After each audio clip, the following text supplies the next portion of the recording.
Hi guys, welcome to the Bigg Boss reality show season 7. హౌస్లో ఇప్పటికే శివాజీకి సంబంధించిన పవరాస్త్రాన్ని అమర్దీప్ అయితే దొంగలించడం జరిగింది. ఆ పవరాస్త్ర కోసం శివాజీ అన్ని చోట్ల వెతుకుతూ ఉన్నాడు.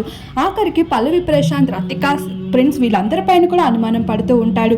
ఈ భాగం శివాజీతో కలిసి సోఫా దగ్గర రతిక కూర్చొని తింటూ ఉంటుంది. అప్పుడు శివాజీ అయితే ఇలా అంటాడు, నేను పులిని, హౌస్లో ఉన్న వారందరూ నక్కలు, నా పవరాస్త్రాన్ని ఎవరైతే దొంగలించారో వాళ్ళని ప్రజలు చూస్తూ ఉంటారు. టీమ్స్ గా ఎవరు ఆడుతున్నారు, ముందు ఒకలా ఎవరు ఉంటున్నారు, వెనక ఒకలా ఎవరు బిహేవ్ చేస్తున్నారని ప్రజలు చూస్తూ ఉంటారు. క్యారెక్టర్ లెసన్ ని బిగ్ బాస్ లో ఎన్నో రోజులు ఉంచారు.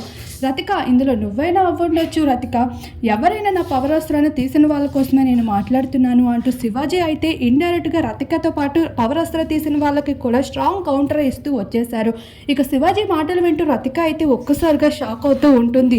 అలా పవరాస్త్ర కోసం మాట్లాడుతున్న శివాజీ మాటలు వినడంలో రతికగా కూడా గట్టిగానే తగులుంటాయి అంటున్నారు. మరి ఈ విషయం పైన మీకేమనిపిస్తుంది శివాజీ మాటలపై? శివాజీ అయితే ఇప్పుడు పుల అంటున్నాడు, హౌస్ మేట్స్ అందరూ నక్కలు అంటున్నారు. మరి చూడాల్సి ఉంది, అమర్దీప్ పవరాస్త్ర దొంగలిచ్చాడని శివాజీకి తెలిస్తే ఏం జరుగుతుంది అనేది.